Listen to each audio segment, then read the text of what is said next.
Hi, everybody, and welcome to this Nonprofit Finance Fund webinar that is all about cultivating financial leadership for boards of directors. I'm Michael Cass. I'm a consultant with Nonprofit Finance Fund, and I will be leading us through the material today.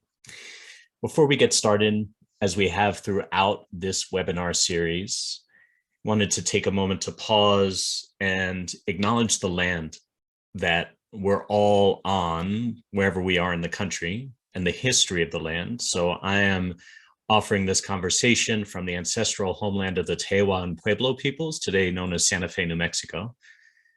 And in Nonprofit Finance Fund, we believe that starting with these acknowledgements of the land and its history and its people is not something to do because it's just nice to do it, but something that is part and parcel of our larger mission of helping build a more just, vibrant, and equitable society.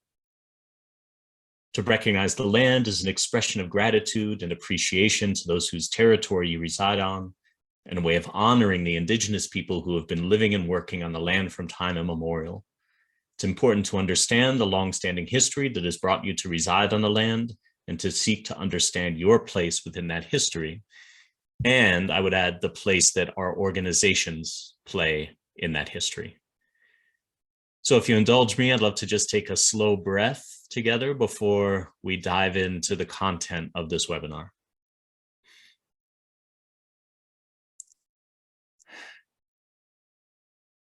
Thank you. So this is the 12th webinar in the series. By now, you probably know about Nonprofit Finance Fund. We started with a very narrow mission and today have grown to encompass work that includes tailored investments, strategic advice, and accessible insights. Now, we are also a nonprofit organization, which means all of the stuff that we'll be going over today are tools and strategies, not just that we teach, but that we employ in our relationship with our own board of directors. Our goals for today are first to zoom out and examine the roles and responsibilities of boards of directors. And the goal is not just to help you, but also to help you communicate really clearly with your existing board and as you bring new board members on around their expectations. Then we'll explore nonprofit business models and indicators of financial health. And some of this material may look familiar from earlier webinars. The intention of this is to really look at these ideas again through the lens of communicating with our boards of directors and helping make sure they have the tools they need to help move our missions forward. And finally, to provide frameworks and tools to help support board governance and oversight, again, with the goal not just of supporting the board directly, but in supporting you, if you're not a board member, in communicating more clearly with your board of directors. One of the key concepts that's woven throughout all the webinars and is particularly important here is this idea that our priorities and financial decisions are inextricably connected with our values, our mission, and our vision. Oftentimes in meetings with boards of directors or if boards are meeting on their own, the finances get kind of siloed off from the mission and programs, right? And so what we always want to do in our communication and in the facilitation of our conversations is help them draw the link between their responsibilities as a board and financial stewards of the organization and the health of the mission and values and long-term vision of the organization. Right? So that's kind of the underlying theme to everything we're talking about today. Getting much more specific, boards of directors legally do have very specific financial responsibilities. And there's these three duties that we talk about when we talk about that. The first is the duty of obedience.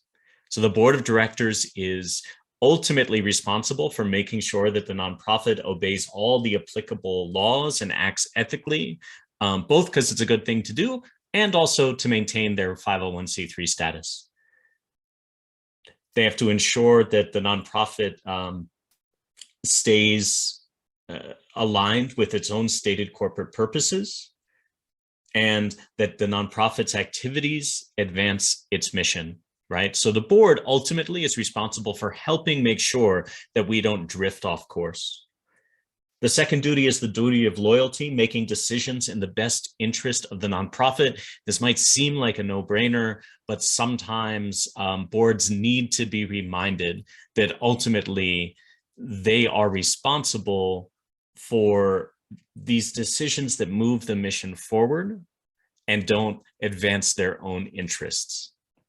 And then finally, the duty of care, helping ensure the prudent use of all assets, including the facility, people, and goodwill or reputation of the organization, and providing oversight for all activities. The word oversight here is really important. It's very different than conducting all activities. We'll talk about this throughout, but sometimes if we don't help the board understand what their role is, they may get down into the nitty-gritty or concrete day-to-day operations of the organization, and that's not really their job or responsibility.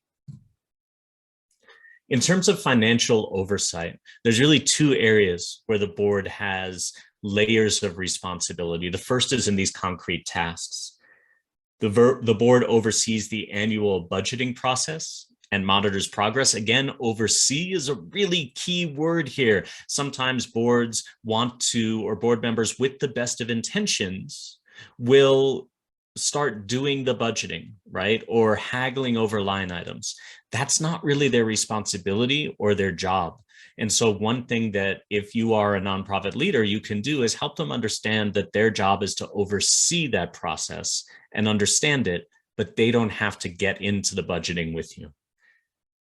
They're responsible for making decisions grounded in accurate financial data and in light of mission goals. That grounded in accurate financial data is really important because it's the staff's and the leadership's responsibility to make sure that the board gets the data that they need and that they understand it. And then also the board ensures adequate oversight of the audit relationship. Again, they might not be in there with the auditor for however long that process takes, but their job is to, at kind of a higher level, oversee the relationship between the organization and the auditor. The second level of tasks is process and support.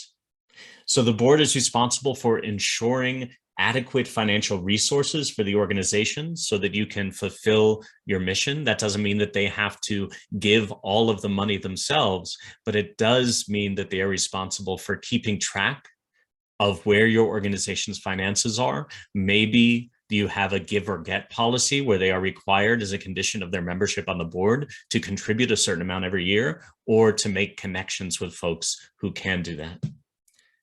The board is responsible for helping prepare the organization adequately for risk, right? So helping make sure that you are year over year building the reserves that you might need for a rainy day.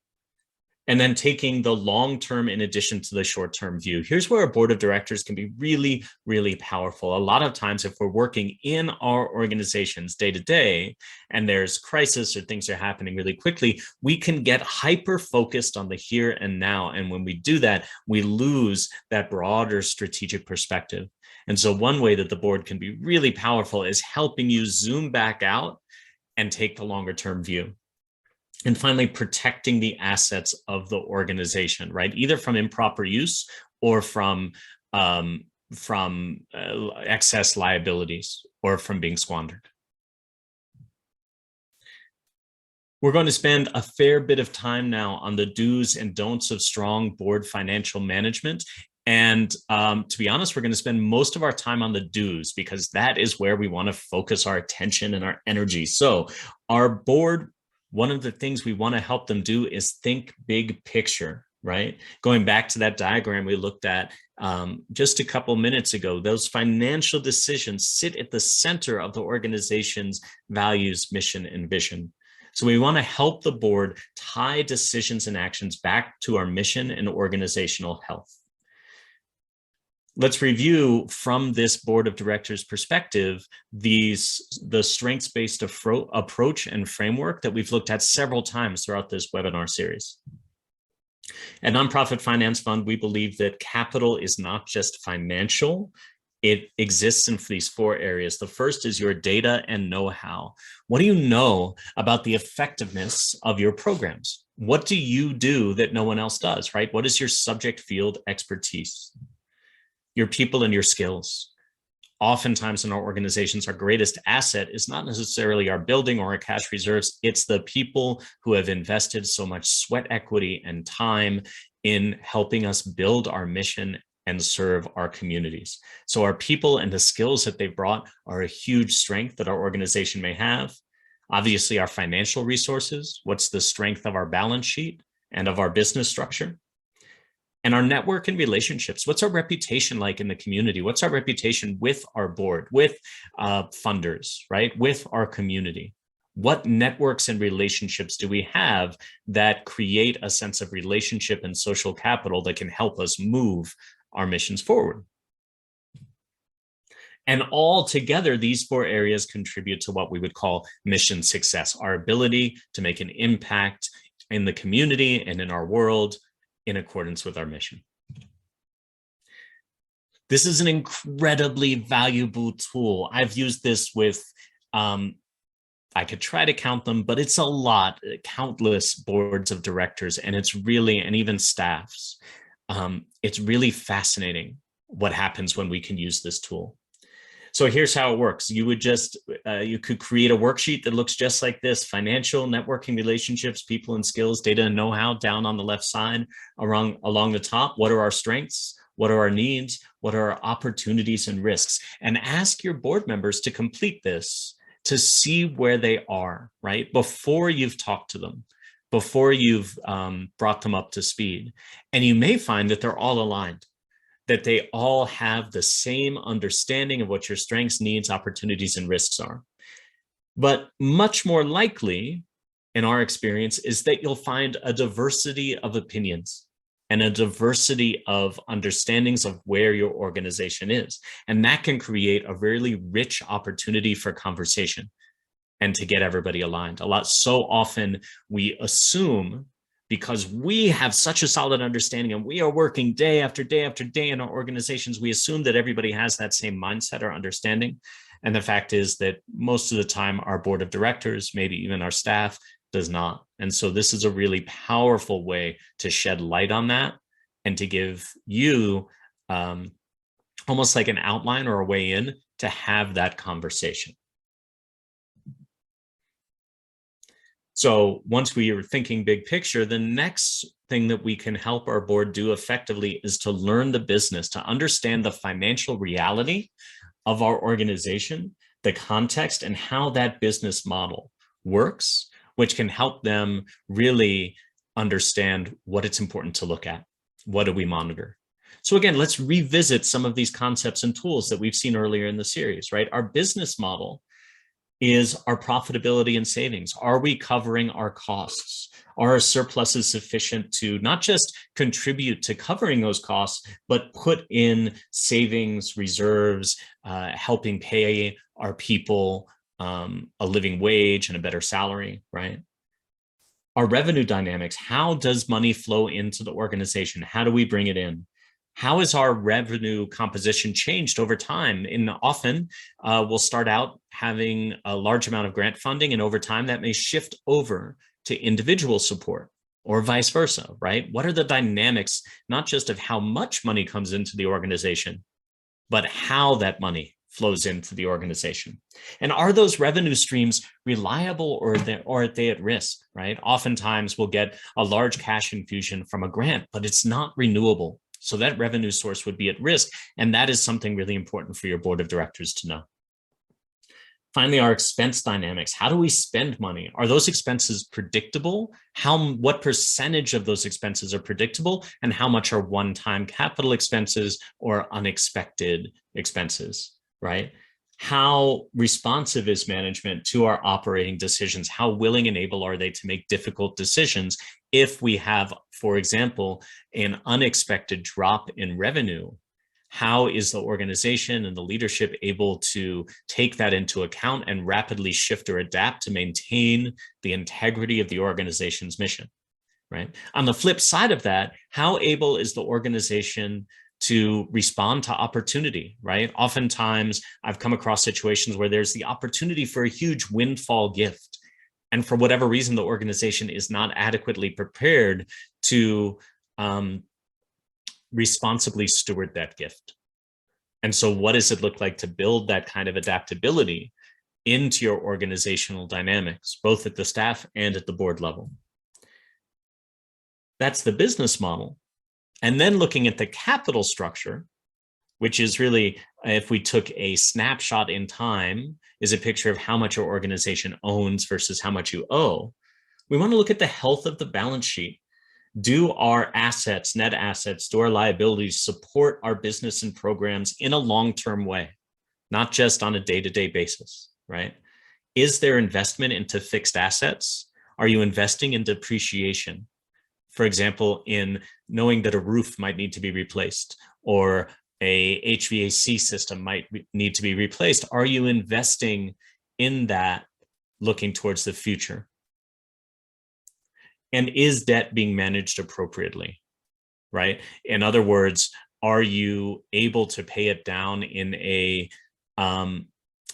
reliable, ongoing, predictable fashion, or is the debt piling up because there simply isn't enough money coming into the organization? Really important for the board of directors to understand those dynamics so that they can support you. And then our liquidity. Do we have enough just cash in the bank to cover our current obligations? And is that cash restricted or spoken for? How can we navigate risk or pursue opportunity? That second sentence, is cash restricted or spoken for, is oftentimes a very difficult concept for members of our boards of directors to understand. Many times, members of our board may come from for-profit businesses, right, where they have a for-profit model. There is no such thing as restricted gifts in that world. And so they may look at the balance sheet and see just a heap of cash there and wonder why we're not spending it. And so it's really important that every member of the board of directors understand that concept of temporarily restricted gifts so that they understand that the cash they see on the balance sheet might not all be available to spend at this time. Looking again at this business model diagram, this is something that can be really powerful to share with your board of directors for a couple reasons. One, it takes what can be a really complex idea and simplifies it so it can be really accessible even for members of our board who are highly allergic to spreadsheets, right?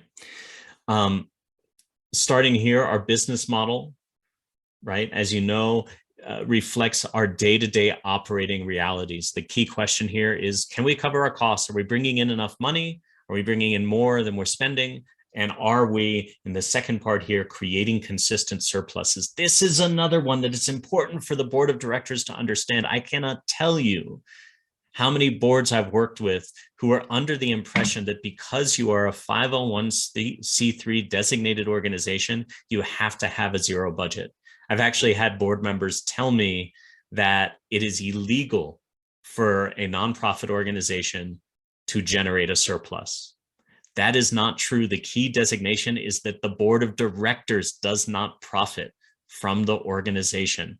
The nonprofit status doesn't mean that the organization doesn't make a profit. It just means that the board doesn't get dividends paid out, right? And so as a nonprofit, we actually want to be building out consistent surpluses so we can build out our balance sheet. We can build and own more than we owe and build reserves over time so that we can reinvest into our business model. Now, there may be times, such as a capital campaign or building out a new program, where we need a one-time infusion of cash, a one-time investment, and that's where this money comes in. But the idea is that it then gets incorporated in a sustainable way into this business model cycle. The key idea here, again, being that surpluses are actually integral to an organization's ability to achieve on your mission. And it goes beyond just covering our costs today. Another thing a board can do that's so helpful is to help us think and change our mindset to think about covering the full costs of our business. How do we plan beyond the financial needs of our immediate budget? How do we build reserves? How do we build working capital for our facility? How do we fund all of those unfunded expenses that we incur kind of way below the surface sometimes? They might be invisible until they come up and surprise us in the running of our organization. So again, the idea is that nonprofit is a tax status. It is not a business model. We need to generate profits year over year to cover our full costs. And those full costs are not just our operating expenses. It's also those investments into fixed assets. It can be paying down our debt, savings to build working capital and reserves. I'd also add to this sweat equity, right? In the not-for-profit world, our staff is chronically underpaid to such an extent that it is almost unsustainable sometimes to work at a not-for-profit organization long-term.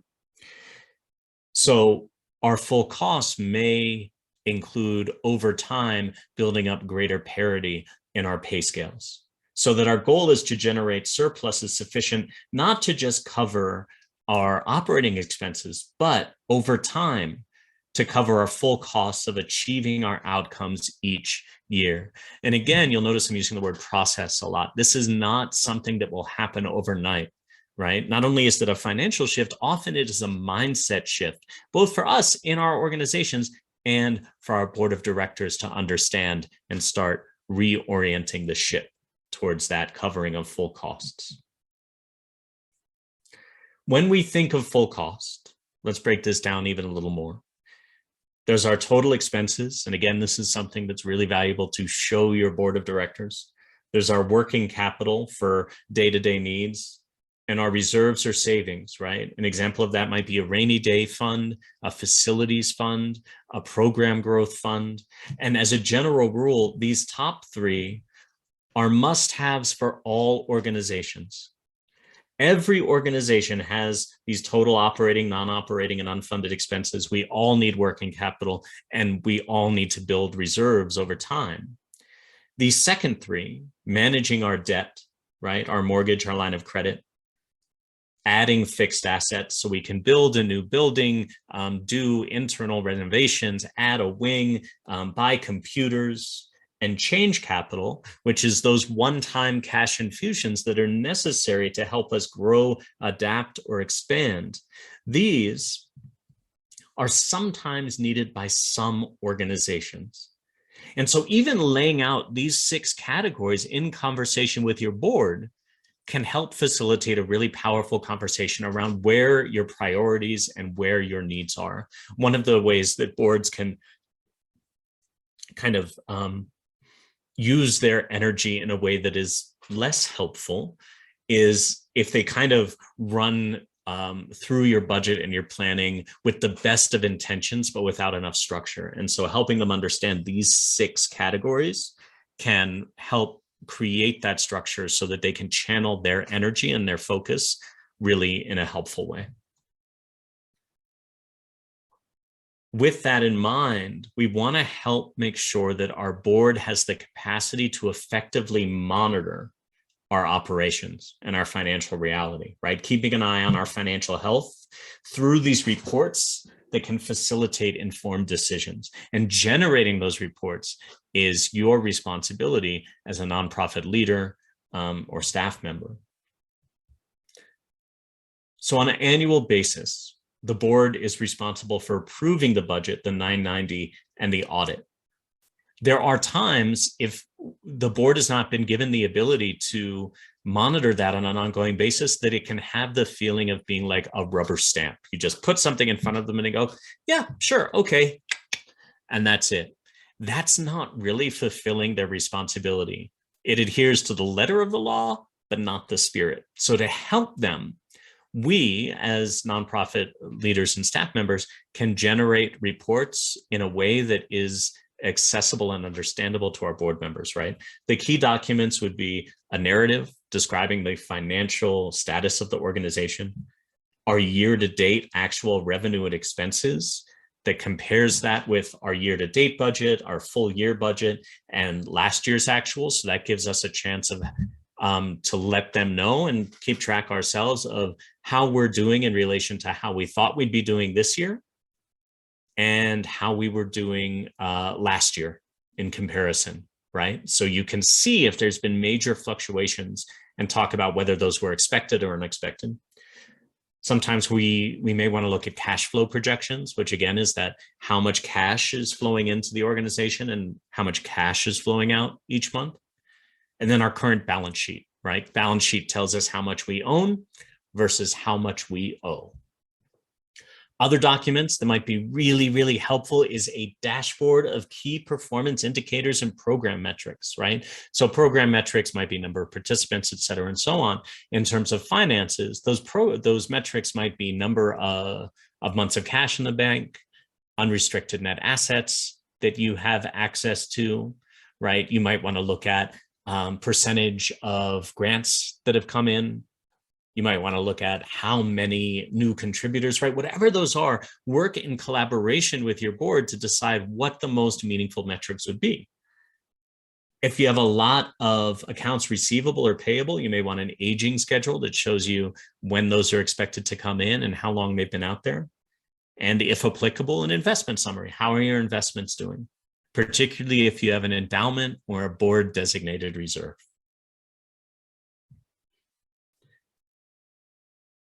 When we're generating these reports for our board of directors, there are some really key questions and tenets to keep in mind.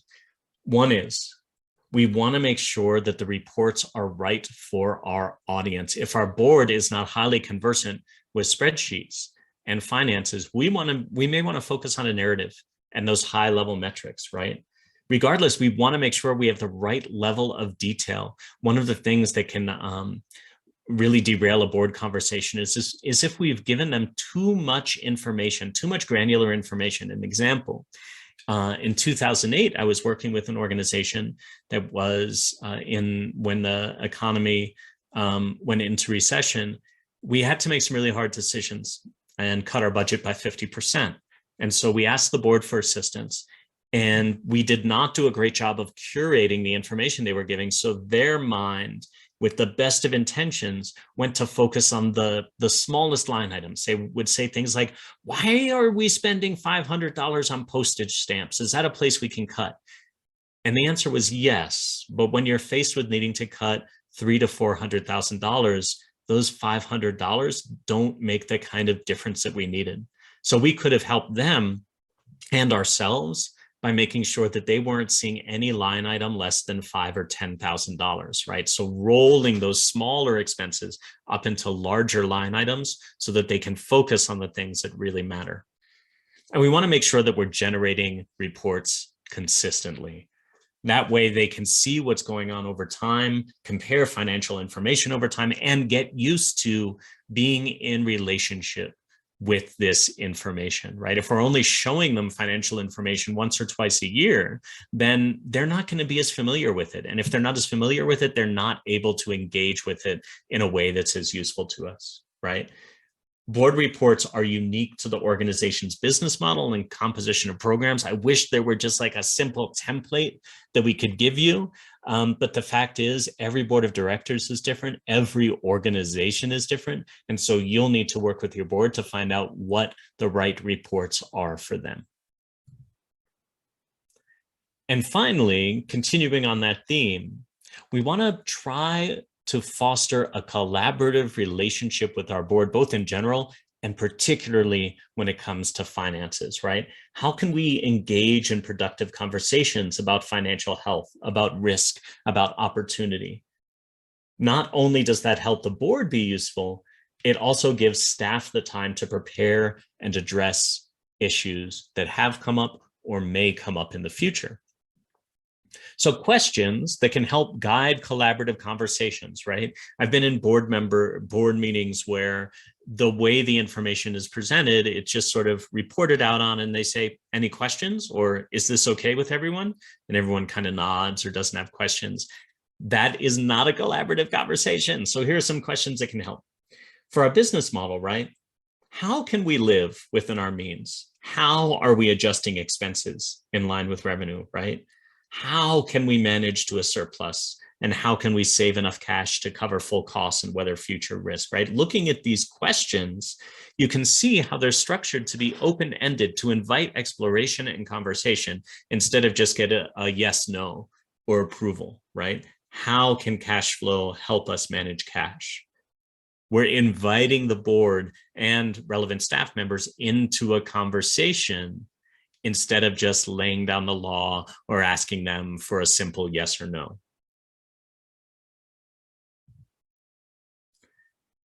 And finally, here are the don'ts. We've touched on these kind of tangentially when we went through the do's. One, we don't want our board to get into the weeds. That idea of like, well, could we cut $500 in postage? What if we move this single line item over to this department? That's not the board's responsibility and can in fact be really disruptive to our budgeting process. Like we said at the beginning, we don't ever want to have finances siloed off on their own, separating it from programs, people, or impact.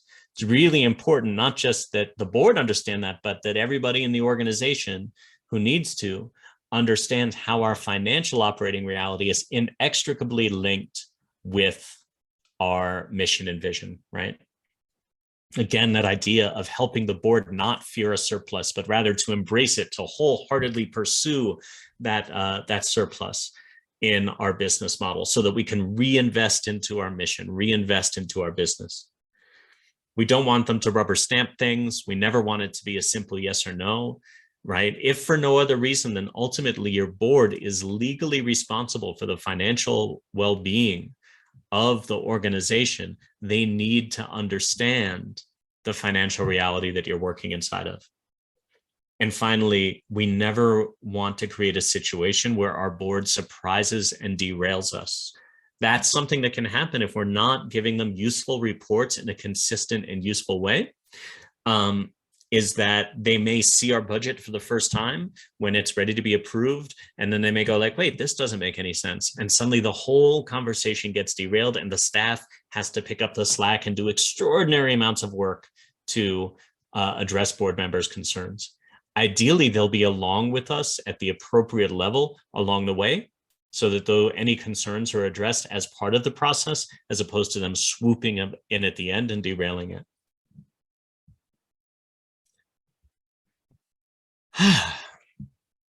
That was a lot. So as always, at the end of these webinars, we know that we're presenting a ton of information.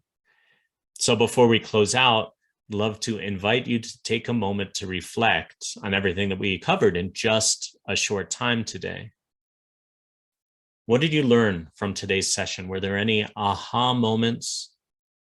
Were there any moments of realization that maybe you went, oh, that's something that could really help the board, right? And as we went through it, how did you feel? Did you feel empowered by some of the kind of charts and tools that you can share with your board? Did you feel overwhelmed with the volume of information, or simply looking at all of the things that we say the board would be helpful if they did this, and go, oh my gosh, my board is the opposite? Wherever you are, what did you feel around today's conversation? And then what actions will you take? I like to hone that in further. What is one concrete thing that you can do in the next day or two that can help bring some of this material back to your community, back to your board of directors in a concrete and useful way?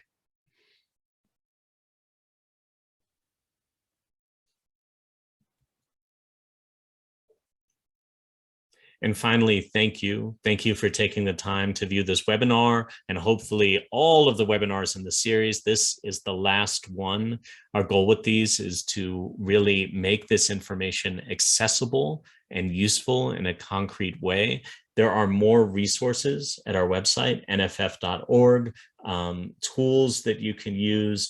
Some of these PowerPoints are up there as well. Thank you so, so much for being a part of this series, and wishing you all the best in your missions and in working with your board of directors. Thank you again. Be well.